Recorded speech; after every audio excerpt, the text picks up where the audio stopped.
Welcome to the Golf Improvement Podcast, episode 167. Welcome to the podcast for golf lovers and enthusiasts who are looking to take their games to new heights. Dedicated to custom club fitting, short game improvement, and effective practice to improve your golf game. This is the Golf Improvement Podcast with your host, Tony Wright.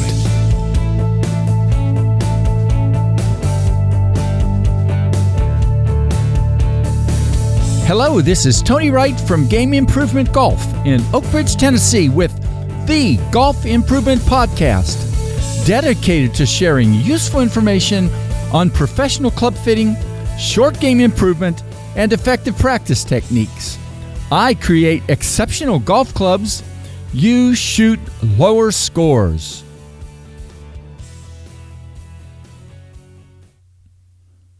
Star golf grips have always been one of my favorite grip options for golfers, largely because they have a great feel, are very durable, and can be blown on with compressed air.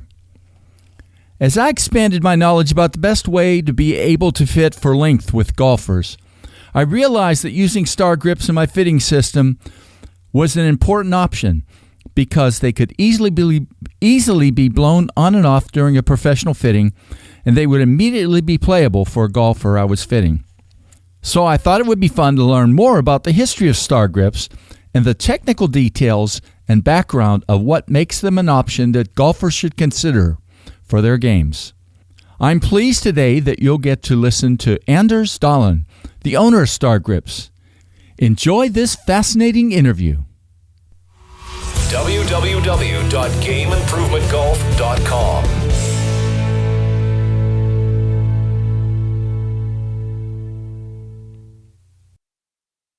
Hello, this is Tony Wright with episode 167 of the Golf Improvement Podcast. Today I'm speaking with Anders Dahlen, who is the owner of Star Grips. And, as I think back about Star Grips were actually the first grips that I ever used where I was learning about blowing grips on golf clubs using an air compressor, and I still use them with golfers, but also a lot in my fittings. So, Anders, I'm excited that you agreed to do this with me today. Thanks for being here. Thank you for letting me. It's a pleasure. That's great. So let's start out a little bit first, though, and why don't you tell me a little bit about your background and why, Star Grips is kind of a good connection for you. Yeah, well, my background is that I have an engineering background, which I sort of believe a lot in the science, and I've always been thinking that there need to be more facts in the how products in the golf industry is being sold. We hear a lot about. If a new drive comes out, we just hear that it goes longer and straighter. We've heard that for 50 years or so. Yeah. But I've always been sort of looking for the facts behind everything. And but I didn't work for long as an engineer. I actually got involved in the golf industry quite soon after my education. More because of coincidences, really. I was out traveling and I found a golf bag in Australia that was made of kangaroo leather, and I bought it and got in contact with the manufacturer, and I brought it into Sweden and we started selling it. It was very expensive, but it was a great product, and I bought it because of the quality.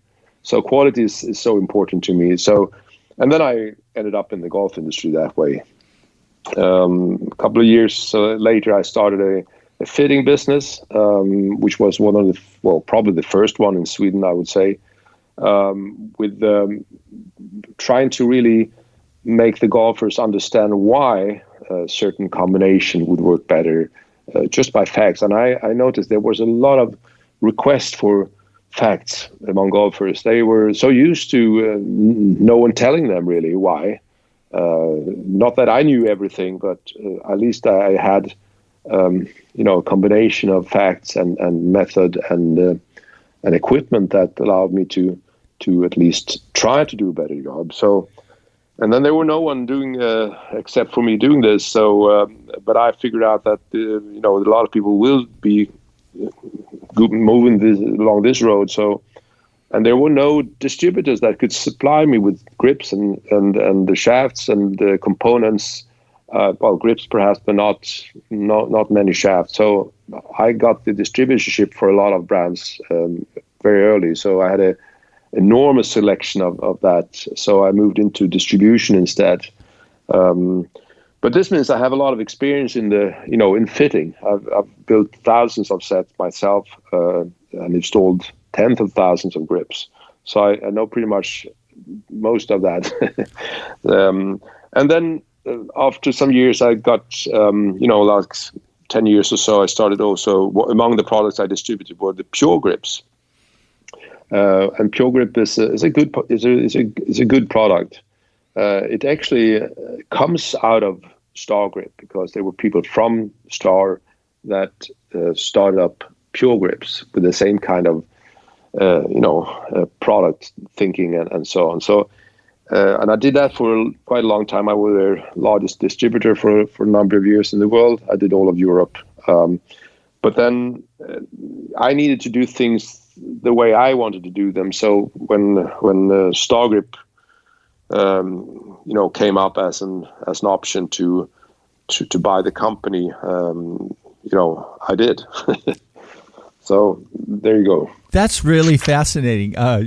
Maybe sometime we'll talk about your experience with fitting and stuff, because as you know, I'm a club fitter also. But I had no idea that you had that sort of a background, and what a great connection and lead into what you're doing now with Star Grips. That's neat. Yeah. And I think that's with Star Grip, there are so many positive things that really makes a difference. So, and again, for me, it's all about I want facts. I love facts on things. I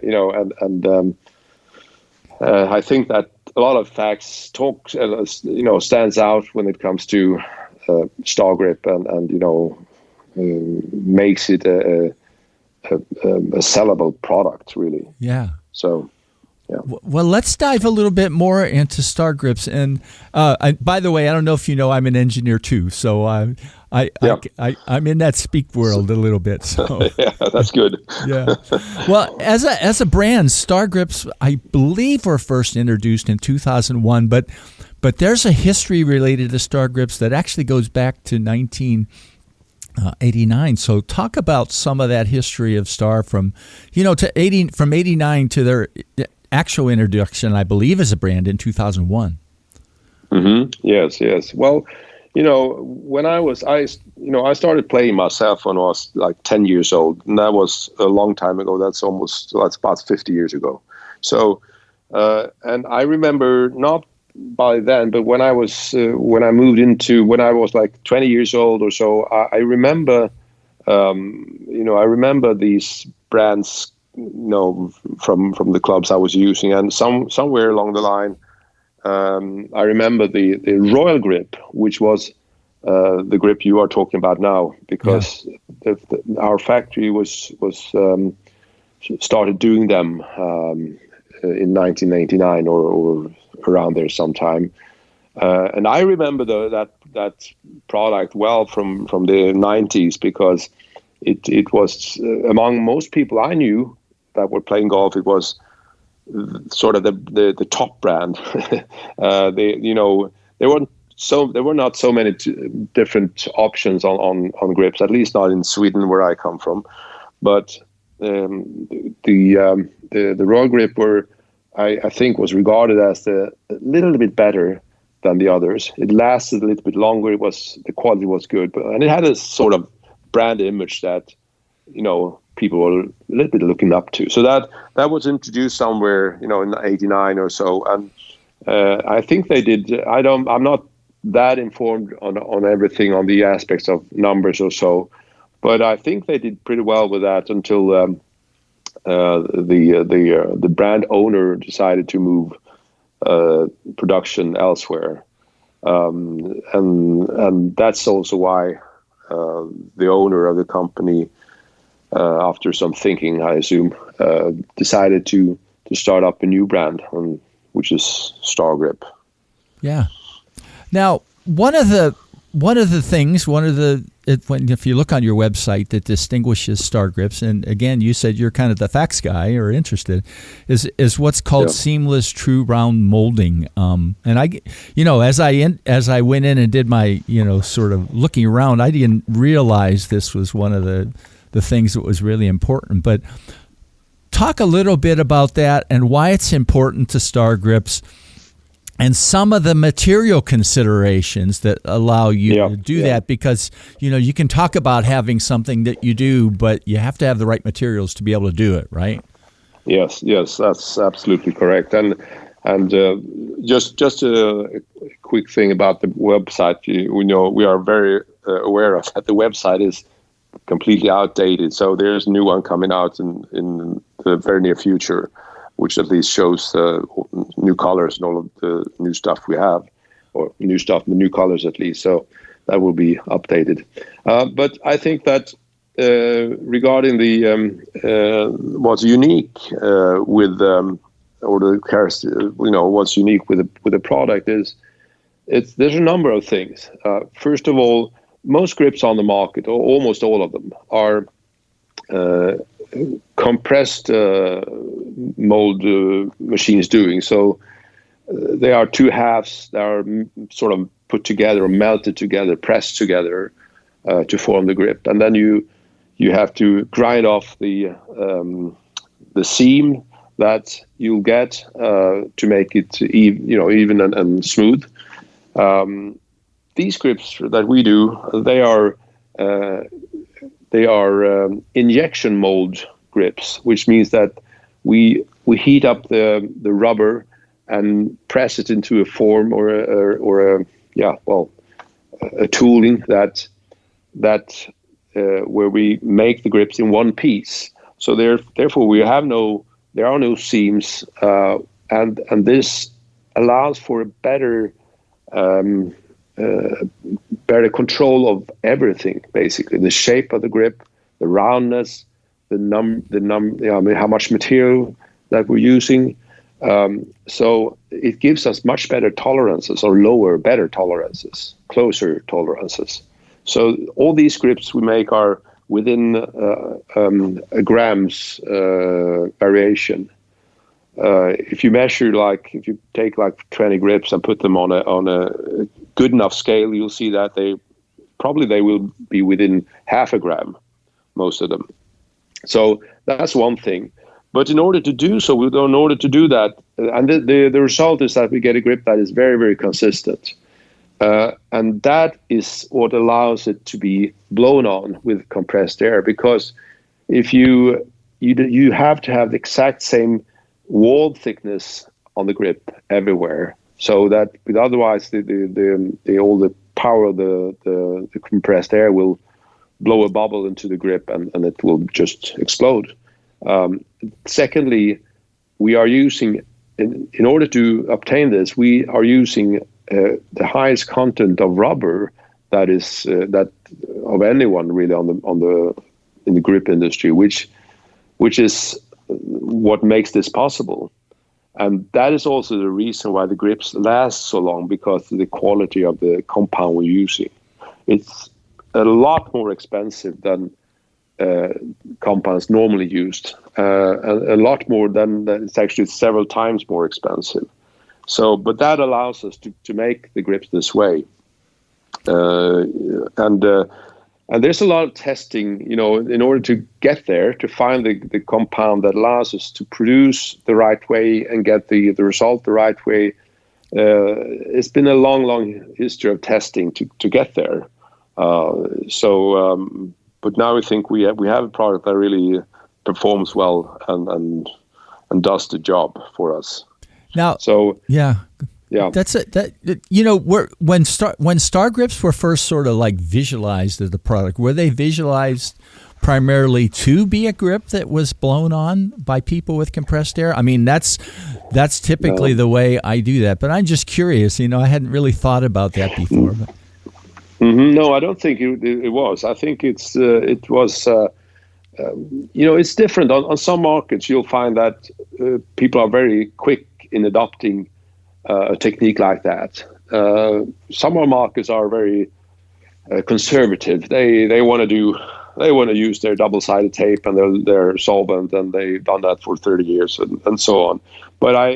So the answer is no. I don't think it was communicated that way from the beginning, but or it certainly was communicated, but I don't think that most people did it that way. But we are making our best to push people to use compressed air, because there are so many good things involved with that. So that's it's a very positive way of installing the grips. And for me, it's although when I'm doing a fitting, there are other grips that I can use and blow them on, but for me, because I want to be able to adjust club length, I can blow it on, blow it off. They hold, and it's just makes a huge difference in being able to fit with it. With a grip like Star Grips to be able to do that. And I think you're absolutely right. And for a fitter, to me it's like this. Having done this myself so many times, I know, and I think I can speak for anyone that has moved over to the air installation with grips like this. You don't want to get back to the old way. You don't want to go back. You want to do the installations this way. And you're absolutely right. It's a tremendous tool when you're fitting people, because just think of that. You can blow on a grip in 2 seconds or 3 seconds and have them try it and feel it. And maybe they wanted another layer of grip tape. So you just take it off, takes 1 second, put the layer on, that's 10 seconds, and then put it back on again. So that, and if you're changing it, let's say you have a customer who wants to change, who wants to shorten his club, let's say. So you just blow off the grip, cut the shaft off, compensate with weights or tungsten powder or whatever you use, and then back on with the grip again. So this process takes very, very little time to do. Otherwise, you would have been forced to cut off the old grip, get a new one. There's a lot of time-consuming things you need to do. So that's a good thing. Well, but I think for those who are doing a lot of regripping, the fact that you do with air, it takes you. If I would do a set, if you would place a set of clubs in front of me, let's say 10 or 9 irons, it would take me about 5 minutes to take off the old grips and install new ones. And since you are just blowing them on, you can blow them on anything. You can blow them on direct on the shaft, on the old grip tape, or layers of build-up tape, whatever you want to have, you can do. So, and the thing that you don't have to peel off the old tape is, I think, a very good thing, because you'll normally, if you would do it right, you would have to peel off the tape, put new one on, and then install the grips with solvent. So now you can use the old grip tape, get the same size as you had, or even if you want to do some change, you can do that. So, and then, you would know, I'm sure you've thought of this many times, but the fact that there's no smell, no odor, no dirt, no whatever you use for kind of solvent you get on your fingers or your hands. And it's difficult to protect yourself sometimes. Even if you try, you get something, in your body. It's not very healthy. It's dangerous, actually. So there are many reasons why this is. I can't see any disadvantages, really. Yeah, me either. Now, from a golfer standpoint, what are some of the characteristics of Star Grips that you think golfers should think about in terms of considering for their clubs, and maybe sort of combining it with the next question too? Some of the top 2-3-ish of the Star Grips that are typically most in demand from golfers. Yeah. Well, I'd say that first thing that people notice is the feel of the grip, which is, of course, that's the contact we have. That's what our brain the signals that leads up to our brain to tell it what to do. That's through the hands and through the feel of the grip. So that's, everyone knows that is important. And the feel of these grips is they are very tacky. There you can feel directly that the grip is not, it sits in your hand. You're not gonna lose any grip. You feel that immediately. So that's the first impression people get, I think. But there are many grips that are tacky when they're new. The difference with these grips is that they stay tacky or stay, they stay, they perform the same after 2 years, which is something normally grips most often doesn't do. So that is the first thing. Secondly, I would consider the fact that they last long is, of course, economically better. Even though some people may charge a little bit more for them, I don't know, but if they do, you have to think of that they maybe last 5 times longer. So they're actually economically it's a smart thing. And one more thing I would say is that which we talked about earlier, the consistency of the grip. Because if you install a grip, there are grips on the market. I have tested. I think you have probably too. Yeah. If you pick a box of, let's say, 150 grip of a certain, let's say, of any model on the market, you'll find that there are many of the grips that are. Me personally, I've tested grips and I've found up to 7 grams between the lightest and the heaviest grip. Wow. in the box of 150. Now that's 7 grams. That's close to 2 swing weight points on a golf club by just changing the grip if you're unlucky. So those are things that I take into consideration myself. Now most people don't think of these things, but they are there, and that is again something that I think that's where these grips sticks out. Now, your top one or maybe one or two of the Star grips that you personally really like the most. I mean, they're all good in different applications, but and I know they're sort of kind of mimic in a way. At least some of them mimic sort of the old leather wraps, right? Yeah. There's we have right now we have 4 different grips. We have one called Sidewinder. That's sort of a velvet style grip.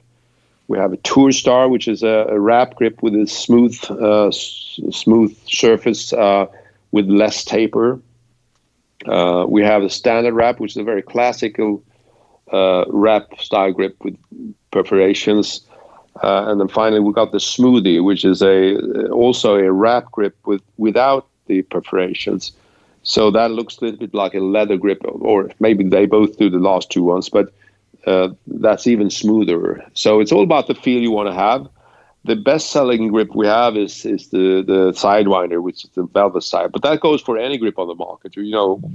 Whether it's a golf pro grip or lambkin grip, the ones that has that texture, that velvet texture, is always the best seller. I can't say why that is, because it's all about the feel, but that's the way it is. For us, the Sidewinder is the best-selling grip, but we sell a lot of the Tour Star as well. Maybe because it's less tapered, but also because that's available in an oversize that has been extremely popular over the last year. So basically, there you go. Yeah. Now, another, characteristic, not everybody does this, but I mean, your grips are made here, and actually, I guess where your factory is, right? Where you're at right now. Yes, which is a little unusual. Talk about that maybe. Yeah. Well, I think that we're on the right spot in the right time. It's been over many years, as you know, as we all know, where production has moved Far East and China. I mean, obviously, most of the golf products we see is made there. I mean, in many ways, there's nothing wrong with that. They're very good at producing things, obviously. But I think that the need to make things cheaper and cheaper and cheaper has to come out as a loss of quality somewhere. And I think that's what people have seen now, that people are so, we need to get cheaper and cheaper things, and maybe that quality there is some punish to the quality in this. We think that, but this has been changing now over the last year or two, with all that is happening in the world, and also so made in USA is it has always been a good thing, especially on this market and on Asian markets, but I think now it's getting more and more important. And I think that, as you remember with golf shafts, like 20 years or so ago, when, let's say, Callaway came out with their new products, and everyone wanted Callaway, and it said Callaway on the shaft and so on. Now, these days, people want, shafts with the high performance shafts. So now it's the shaft itself that sells. It's probably not as interesting if it says Callaway on the shaft than if it says, Graphite Design Tour 80 or something that. So that's it. And I think we are going in that direction with grips as well, because 20 years ago or 15 years ago, people's eye, they opened up a little bit to this, so they understand that, okay, there are really, really good products here. I think we're on their way to something like that with the grips as well, because first of all, people are getting tired of that the grips don't last. They could last for 3 months or 6 months or a year and a half at the most. And then they are getting slippery or worn out. Now people are starting to react on that. So, and I think also the OEMs will be starting thinking about quality on the grips as well, because people are reacting on grips not, being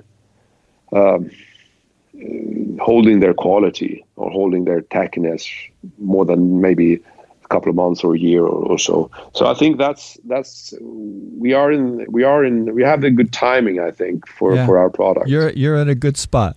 Yeah. Yeah, I would like to see it that way, at least. Now, let's end with this a little bit. And, I really appreciate you sharing your background at the beginning, because it sure told me where you're coming from about where you're doing. That's really great. But I know you're starting to introduce some new products. You're in the midst of doing that. You said you're updating the website. Maybe talk a little bit about, what's the future for Star Grips? Yeah. Well, I've always been I've always been a little bit against that. In the golf industry, a lot of companies think they need to bring out something new every second, half year, or every year, or every 6 months or something, or just to prove that they are an important and inventive company. I'm a little bit against that, because I think that if you have a good quality product, it is a good quality product. You cannot invent the wheel, again and again and again. So I like products that last a long time on the market, and I would like to also think of Star Grip that way. And just think of the grips that are still around there, like the Lambkin Crossline or the Tour Velvet. These are grips that has been around for 50 years or so, and they're still probably their best-selling grips. So, but with that said, some kind of development is needed still, and we are bringing out a new line of grips this year. We're not sure when we'll be able to present the first ones, but it will certainly be sometime, probably in July or June, perhaps. The difference will be that all the Star Grips that we have today, they only have the logo on the butt end, and The new line will have a logo on the grips like most grips on the market has. That's a good thing and a bad thing. The good thing is that, from a marketing standpoint, it sticks out, it's more visible.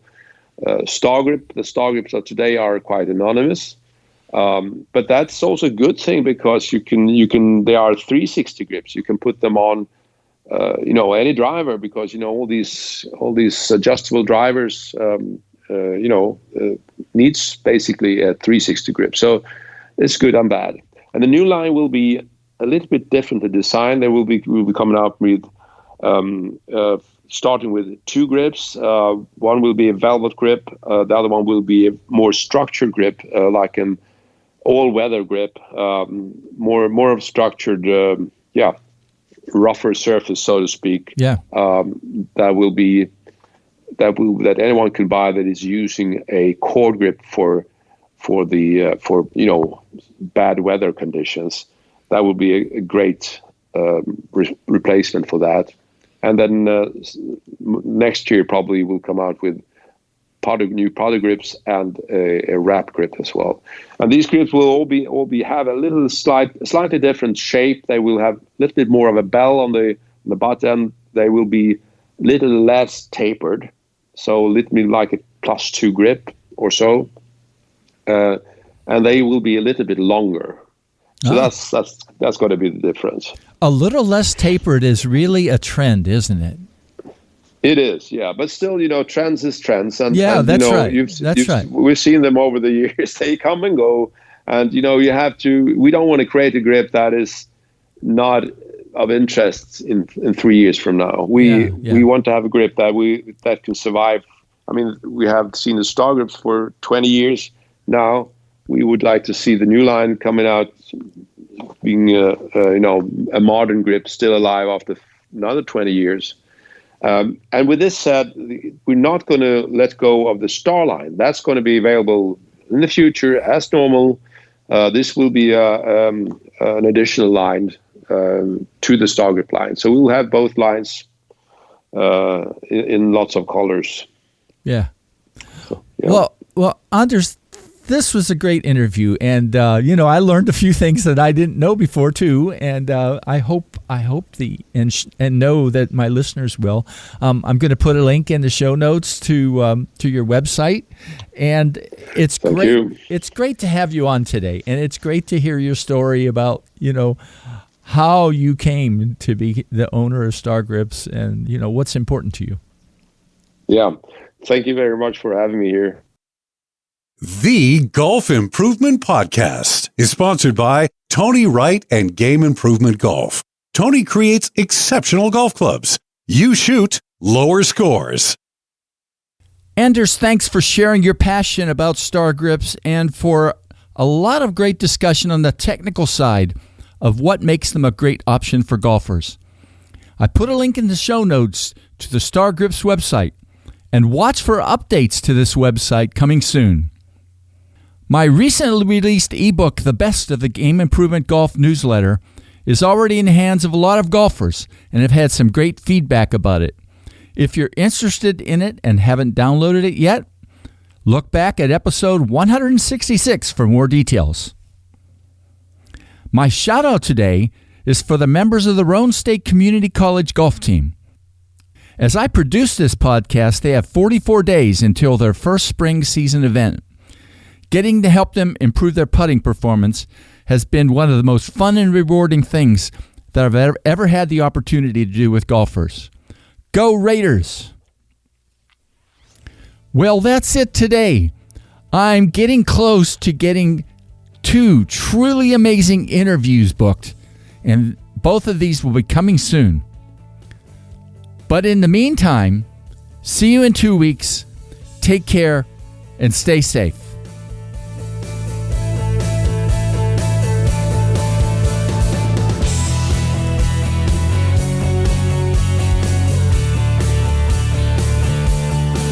Game Improvement Golf, your source of information and inspiration to become an exceptional golfer now. www.gameimprovementgolf.com